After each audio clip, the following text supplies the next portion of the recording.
Okay students, ये आज का जो हमारा वो है टॉपिक कस्टमर फोकस बिजनेस है, लेक्चर नंबर 9। इसमें बेसिकली आप लोगों ने क्या समझना होगा कि कस्टमर फोकस्ड बिजनेस कहते कैसा है। So customer focused business is a business that can anticipate customers future needs, response to customer concerns, provide top quality customer service. First, यानी कि जो एक कस्टमर होगा उसकी फ्यूचर नीड्स क्या होंगी, वो फ्यूचर में आपकी कंपनी से क्या डिमांड करेगा, या वो ओवरऑल उस इंडस्ट्री में क्या डिमांड करेगा, उस इंडस्ट्री में उसकी चॉइसेस क्या क्या होंगी। ठीक है, ये आप लोग एंटिसिपेट करते हो थ्रू हिज करंट परचेजिंग, कि वो आजकल जो परचेज कर रहा है या उसकी जो प्रीवियस परचेजिंग बिहेवियर है, ठीक है, तो वो फ्यूचर में क्या परचेज करेगा, क्या डिमांड करेगा, क्या नीड्स होंगी। ठीक है, जिस तरह आजकल आप लोग देखते हो ना कि जी फ़ोन्स वगैरह आते हैं, ठीक है, सो उन्हीं फ़ोन्स में वो बेटर कैमरा पिक्चर्स देखते हैं कि जी हमारे पास पिक्चर्स क्वालिटी हमारे पास अच्छी होनी चाहिए, या हमारे पास स्क्रीन रेजोल्यूशन अच्छी होनी चाहिए, या हमारे पास डिस्प्ले अच्छी होनी चाहिए। ठीक है, इस तरीके से आप लोग देखते हो। फॉर एग्ज़ाम्पल एक और एग्जांपल मैं आप लोग को देता हूँ। जो आजकल जो लैपटॉप्स आ रहे हैं, ठीक है, तो नॉर्मल लैपटॉप्स जो होते हैं आप उनको ओपन कर लेते हो, लेकिन आजकल जो लैपटॉप्स हैं तो आप उनको एज ए टैब भी यूज़ कर सकते हो। स्क्रीन को मतलब 360 डिग्री पे रोटेट कर लेते हो, एज ए टैब यूज़ करो। सो ये एक आपको अंदाज़ा हो जाए कि जी कंज्यूमर के जो कस्टमर के हैं तो उनकी फ्यूचर नीड्स क्या होती हैं। Response to customer concern, second में फिर आप लोगों ने देखने कि जी कस्टमर्स क्या किस बारे में सोचता है, उसको कौन कौन से इश्यूज़ माइंड में आते हैं, कौन कौन सी प्रॉब्लम्स के माइंड में आती हैं। ठीक है, मतलब वो फैक्टर्स पर आप लोग देखते हो। ठीक है, उन फैक्टर्स पे आप लोग सोचते हो, स्ट्रेटजीज बनाते हो कि जी ये कस्टमर का अगर ये कंसर्न होगा तो हमने इसको कैसे मिनिमाइज़ करना है। ठीक है, और ताकि वो कस्टमर आपके ही प्रोडक्ट्स को परचेज करे, आपकी ही सर्विस को अवेल करे। Third one is to provide top quality customer service. आपका जो कस्टमर होगा फिर आप उसको एक अच्छी सर्विस प्रोवाइड कर देते हो। वो सर्विस आप जितनी अच्छी आपकी सर्विस होगी उतना ही कस्टमर आपके पास रिटेन रहता है। ठीक है, अब ये जो 3 चीज़ें हैं ये हम क्यों करते हैं, ये हम इसलिए भी करते हैं कि जी जब हमारे कस्टमर है तो वो हमारे कंज्यूमर बने। ठीक है, क्योंकि कस्टमर तो बहुत सारे लोग होते हैं, लेकिन कंज्यूमर्स जो होते हैं ना वो एक्चुअल पीपल होते हैं जो आपकी चीज़ को यूटिलाइज, आपकी प्रोडक्ट को या आपकी सर्विस को यूटिलाइज करते हैं। सो आप लोग उन चीज़ों पे ज़्यादा फोकस करोगे कि जी एक कस्टमर की फ्यूचर नीड्स क्या होंगी, उसके जो इश्यूज रेज हो रहे हैं उसको हमने कैसे रिस्पॉन्ड करना है, और उसको कैसे टॉप क्वालिटी सर्विस प्रोवाइड करें ताकि वो हमारा कंज्यूमर बने। सो हमने इस कस्टमर फोकस बिजनेस में इन 3 चीज़ों को देखना है। There might be some other factors, और फैक्टर्स हो सकते हैं। ठीक है, but as far as Pakistan is concerned, so ये 3 चीज़ें होती हैं जिन पे हम मेनली फोकस करते हैं when it comes to Pakistan. अच्छा, इसके अलावा अगर हम आते हैं बिजनेस प्रोसेस री इंजीनियरिंग। ठीक है, अब बिजनेस प्रोसेस री इंजीनियरिंग किसे कहते हैं?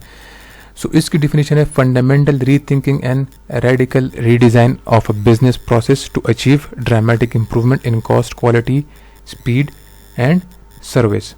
ठीक है, सबसे पहले आप लोग ये देखोगे कि जी जो री थिंकिंग का जो प्रोसेस है, ठीक है, हम री थिंकिंग कहते कैसे हैं। ठीक है, सो री थिंकिंग के बारे में जो ये है बेसिकली के कंसिडर और एसेस।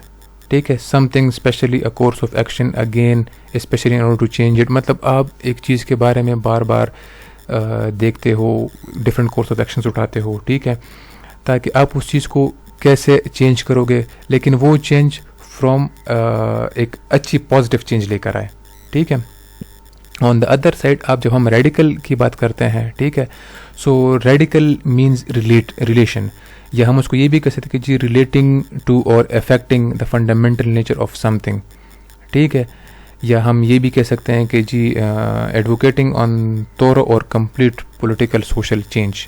ठीक है, अब ये जब हम दोनों बात करते हैं, सो एक तरफ आपकी मतलब पूरी की पूरी चेंज आ रही है, दूसरी तरफ आप ये स्टेप वाइज या उस सीन पे आ रहे हो। ठीक है, so fundamental rethinking and radical design of a business process to achieve, ये जब हम कहते हैं कि जी हम अपने बिजनेस में कैसी चेंजेस लेकर आए, अब वो चेंजेस सडन हो या टाइम के साथ हो।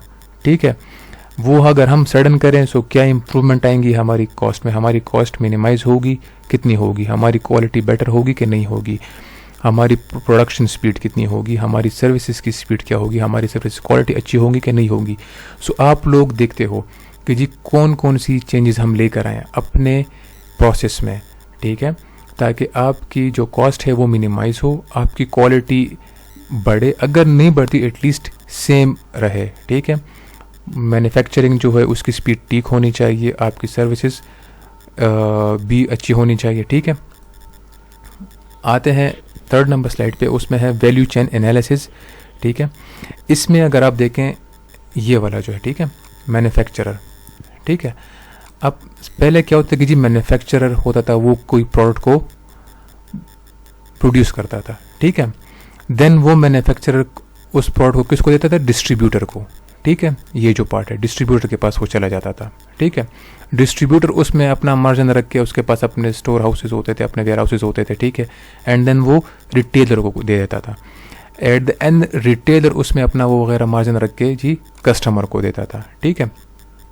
अब वो कस्टमर जो है, फॉर एग्जांपल हम इसमें ये देख सकते हैं कि जी एक कॉस्ट है या स्वेटर है, उसकी कीमत है $48.5, ठीक है।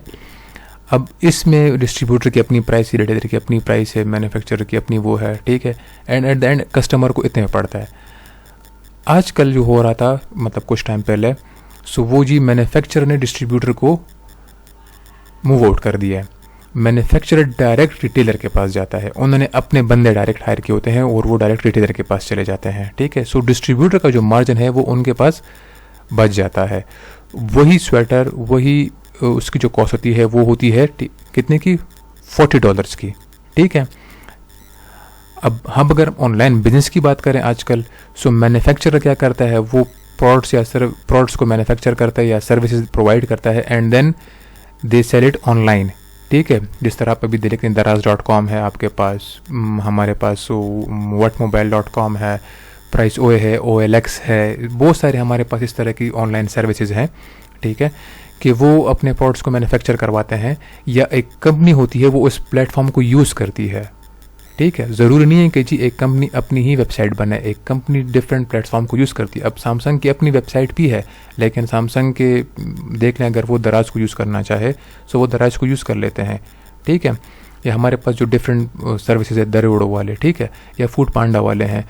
सो अब एक रेस्टोरेंट जो है तो वो तो अपनी वेबसाइट नहीं बनाता, ठीक है। उन्होंने क्या किया, तो उन्होंने जी एक कॉन्टैक्ट किया होता है। सो अगर आप उन जो प्रोवाइडर्स हैं, जो डिलीवरी सर्विसेज वाले हैं, आप उनकी वेबसाइट पे चले जाएं, वहाँ पे आप लोग देख लें, सो वहाँ पे आपको उस रेस्टोरेंट का नाम नज़र आ जाएगा और डायरेक्ट वो कस्टमर उससे ऑर्डर कर लेता है, ठीक है। तो अगर हम देख लें यहाँ CG मैन्युफैक्चरर है, ठीक है, same customer at the end वो परचेज करता है, लेकिन कितने का पड़ता है, 20 का। अब इसमें फ़ायदा कस्टमर को भी है कि जी उसको प्राइस भी कम मिल रही है, मैन्युफैक्चरर को भी ज़्यादा मिल रहा है क्योंकि डिस्ट्रीब्यूटर भी हट गया है और रिटेलर भी हट गया है। सो आजकल ये हम इस दौर में चल रहे हैं, ठीक है। सो ये इसको हम कहते हैं वैल्यू चेन एनालिसिस, ठीक है, कि जितनी हमारे कस्टमर के दरमियान और मैन्युफैक्चरर के दरमियान या कंज्यूमर और मैन्युफैक्चरर के दरमियान जितनी मीडिएशन थी वो मिनिमाइज़ हो। तो जितनी मीडिएशन मिनिमाइज़ होती है उतना ही एक कंज्यूमर जो होता है उसके जो कंसर्न्स होते हैं वो मिनिमाइज़ होते हैं। कमिंग आते हैं बिजनेस प्रोसेस रीइंजीनियरिंग, BPR हमें कहते हैं बिजनेस प्रोसेस रीइंजीनियरिंग, जो कि हमने पहले पढ़ा हुआ था, जो हम फंडामेंटल रीथिंकिंग और रेडिकल रीडिज़ाइन की तरफ जाते हैं। And then business improvement. अब अगर हम इन दोनों का कंपैरिजन करें, ठीक है, सो फॉर एग्जांपल अब ये उसे कुछ पॉइंट्स है, level of change, sorry screen थोड़ी बड़ी कर लेते हैं ताकि आपको क्लियरली नज़र आए, ठीक है। ये देख लें, लेवल ऑफ चेंज हो गया, प्रोसेस चेंज हो गया, starting point, frequency of change, time required, typical scope and so on, and then risk की तरफ आता है। अच्छा, बिजनेस इंप्रूवमेंट की बात करें तो इंक्रीमेंटल आता है, improve new version of process आता है, एग्जिस्टेंस प्रोसेस आता है आप लोगों के पास। सेम इस तरीके से जाएँ बिजनेस प्रोसेस इंजीनियरिंग में, ठीक है। So radical change, brand new process, clean slate, periodic changes, ठीक है। अभी हम देखते हैं, ठीक है, कि जी नंबर फर्स्ट हमारे पास है लेवल ऑफ चेंज। अब लेवल ऑफ चेंज में अगर हम चाहते हैं कि जी हम बिजनेस इंप्रूवमेंट की तरफ जाएं, ठीक है, सो बिजनेस इंप्रूवमेंट में क्या होता है जी, सबसे पहले इंक्रीमेंटल देखना पड़ता है, ठीक है। इंक्रीमेंटल का मतलब ये है कि जी हम जो चेंजेस लेकर आते हैं, ठीक है, वो स्टेप वाइज हो जाती हैं, ठीक है। मतलब कुछ ऐड कर दिया, कुछ इंक्रीज कर दिया, कुछ डिक्रीज कर दिया, ठीक है, अ स्मॉल पॉजिटिव और नेगेटिव चेंज, ठीक है। अब नेगेटिव चेंज से ये मुराद नहीं है कि जी आपकी कंपनी को इफेक्ट करेगा नेगेटिवली। नेगेटिव चेंज से हमारे मुराद ये है कि जी अगर हम अपनी कॉस्ट कम करें, ठीक है, सो जब हम कॉस्ट कम करते हैं तो लोगों के जहन में क्या आता है जी, क्वालिटी कॉम्प्रोमाइज़ हुई होगी, ठीक है। सो ये एक नेगेटिव चेंज में काउंट हो सकता है, लेकिन आप इसको नेगेटिव चेंज में काउंट नहीं करेंगे क्योंकि आप अपनी क्वालिटी को मेंटेन रखते हो, ठीक है। सो इस तरीके से आप लोग बिजनेस इंप्रूव कर सकते हो, मतलब स्टेप वाइज आप लोग जाते हो, ठीक है। ऑन द अदर साइड अगर हम बात करें रेडिकल की, ठीक है, तो रेडिकल का जिस तरह मैंने पहले बताया कि जी रिलेटिंग टू और affecting the fundamental nature of something far reaching और तोरो, ठीक है। इसमें बेसिकली क्या करता है, इसमें हम एक कंप्लीट चेंज को लेकर आते हैं, ठीक है, मतलब पूरे का पूरा प्रोसेस ही हम चेंज कर लेते हैं, सही है। अब उस चेंज में क्या आता है, उसमें ठीक है आपकी कॉस्ट तो शुरू में ज़्यादा होती है, लेकिन फ्यूचर में आपको बहुत ज़्यादा बेनिफिट्स होते हैं, ठीक है। या इसमें ये भी हो सकता है, ठीक है, कि बहुत सारी यूनिट्स या बहुत सारे लोग मिल के एक काम करें, मिल के एक चेंज लेकर आएँ, ठीक है। अब वो स्टेप वाइज नहीं होती ही, वो स्टेजेस पे नहीं होता, वो एक कंप्लीट चेंज होता है, ठीक है। सो इस तरीके से हम जाते हैं कि जब प्रोसेस चेंज पे आए, so improve new version of process, ठीक है। जब आप इंक्रीमेंटल चेंज करते हो, सो एक न्यू वर्जन आपके पास आता है, वो थोड़ा सा इम्प्रूव हो चुका होता है, ठीक है। ऑन द अदर साइड जब आप रेडिकल की तरफ जाते हो, सो आपके पास एक ब्रांड न्यू चेंज आता है। अच्छा, इसमें स्टार्टिंग पॉइंट क्या होगा आप लोगों के पास, नंबर 3 पे जो है, सो प्रोसेस आपका एग्जिस्टेंस होगा, लेकिन थोड़ी बहुत चेंज आएगी। यहाँ पे आपको आपके पास क्लीन स्लेट होगा क्योंकि आप A to Z सब कुछ चेंज कर रहे हो, ठीक है।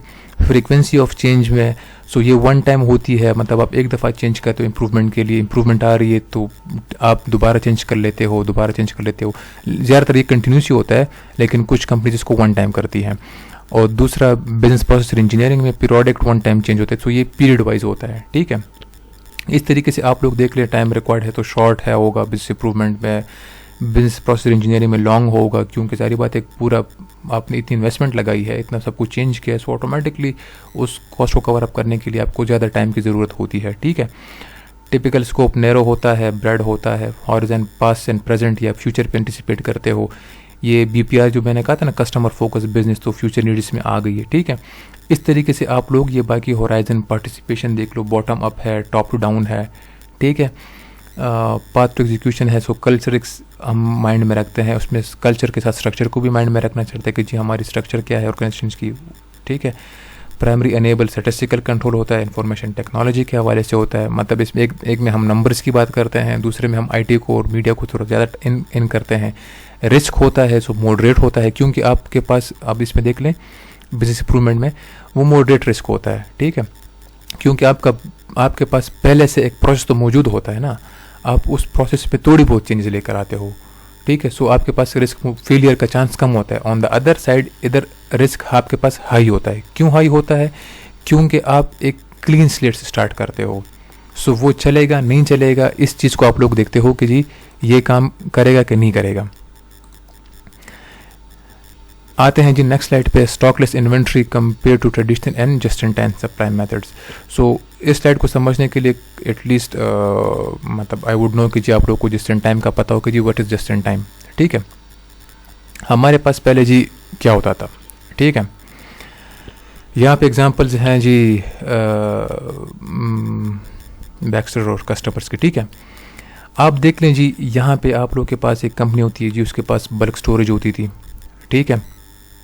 वो डिलीवरी करती है, डिलीवरी के बाद हॉस्पिटल्स के अपने स्टोर रूम्स होते थे या वेयर हाउसेज होते थे, ठीक है।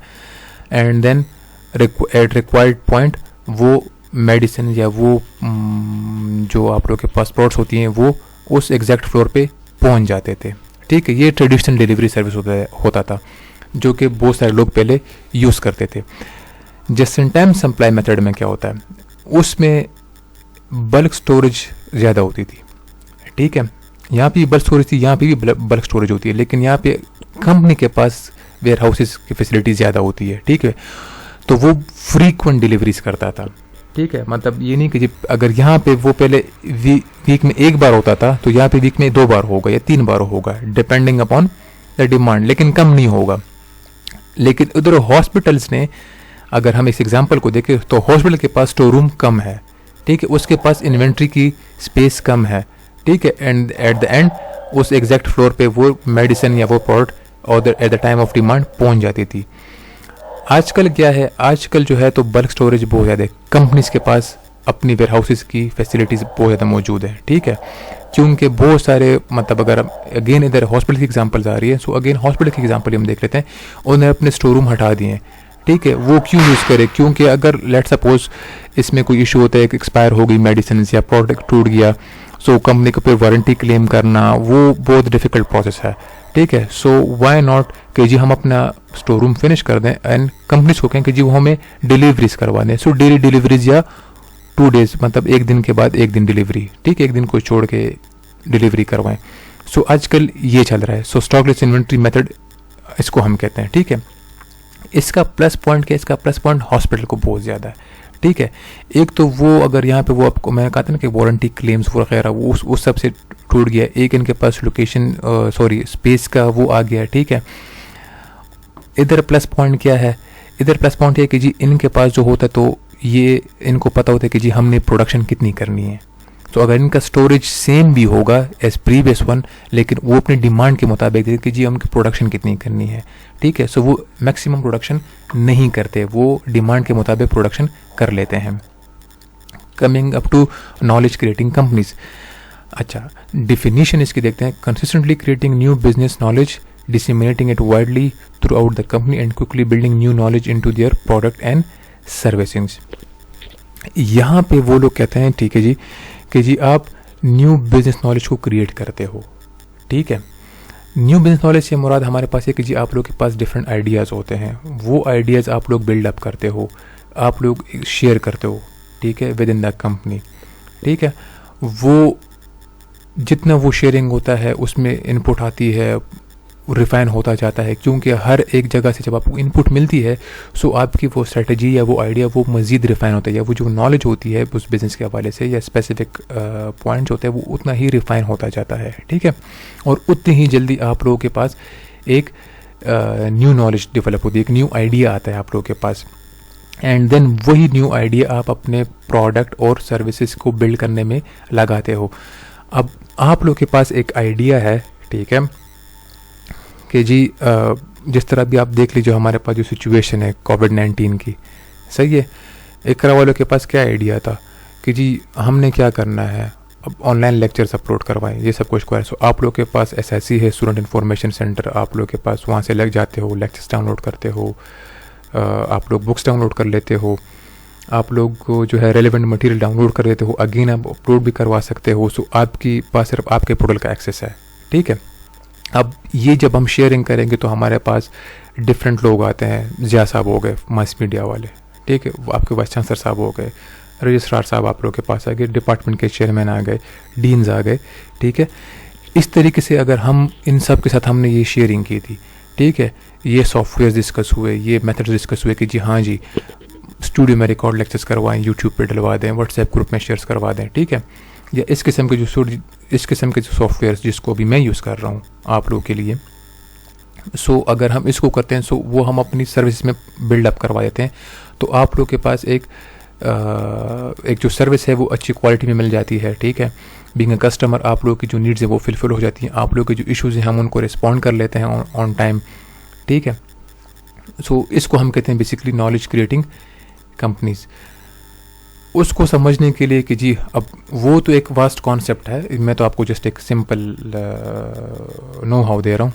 सो उसको समझने के लिए हमें नॉलेज मैनेजमेंट को जानना ज़रूरी है। What is knowledge management? Knowledge management कहते हैं कि जी techniques, technology, system and rewards for getting employees to share what they know and to make better use of accumulated workplace and enterprise knowledge, ठीक है। वो ये कहते हैं कि जी आपके पास जो डिफरेंट मेथड्स होते हैं, जो डिफरेंट टूल्स आप यूज़ करते हैं, डिफरेंट क्राइटेरियाज होते हैं, सिस्टम्स होते हैं, ठीक है, वो कहते हैं कि जी आप कोशिश करें कि अपने एम्प्लॉयज़ को रिवार्ड दें, ठीक है, सॉरी वो रिवार्ड को उसमें नहीं, बेसिकली अगर सिंपल वर्ड्स में मैं आपको एक्सप्लेन करना चाहूँ, सो नॉलेज मैनेजमेंट को हम कह सकते हैं कि जी ये it is a process of creating और sharing, using and managing the knowledge and information of an organization, ठीक है। इसको बेसिकली हम ये कहते हैं कि जी एक ऐसी अप्रोच है जहाँ पे हम ऑर्गेनाइजेशनल ऑब्जेक्टिव को अचीव करने के लिए नॉलेज को अच्छे तरीके से यूटिलाइज करते हैं या यूज़ करते हैं, ठीक है। इसमें बेसिकली हम नॉलेज क्रिएट भी करते हैं, नॉलेज शेयर भी करते हैं, उसको मैनेज भी करते हैं, ठीक है, फॉर अ स्पेसिफिक इन्फॉर्मेशन। अब वो नॉलेज एम्प्लॉयज़ की तरफ से आता है एंड देन एम्प्लॉयज़ को बेनिफिट मिलता है, कस्टमर्स को बेनिफिट मिलता है, लेकिन at the end of the day आपकी ऑर्गेनाइजेशंस के जो ऑब्जेक्टिव्स हैं वो फिलफिल होते हैं, ठीक है।